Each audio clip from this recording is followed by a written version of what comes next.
আপনি কি ভাবছেন আপনার ডিগ্রিটা এখন কেবল এক টুকরো কাগজ ছাড়া আর কিছুই নয়? যখন চারপাশের মানুষ আপনার সামর্থ্য নিয়ে প্রশ্ন তোলে, তখন নিজের ছায়াটাকেও অনেক সময় পরজীবী মনে হয়। মনে হয় পৃথিবীটা কেবল সফলদের জন্য।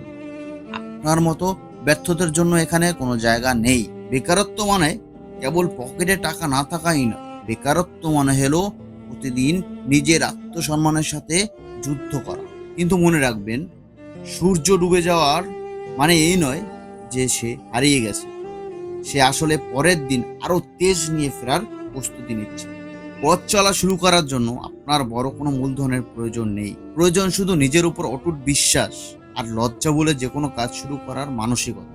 লোকে কি বলবে এই নিয়ে একটা চিন্তা আপনার সফলতার পথে সবচেয়ে বড় দেয়াল। এই দেয়ালটি যেদিন ভাঙতে পারবেন, সেদিনই আপনার আসল যাত্রা শুরু হবে। ছোট ছোট পা ফেলেই কিন্তু মানুষ এভারেস্ট জয় করে।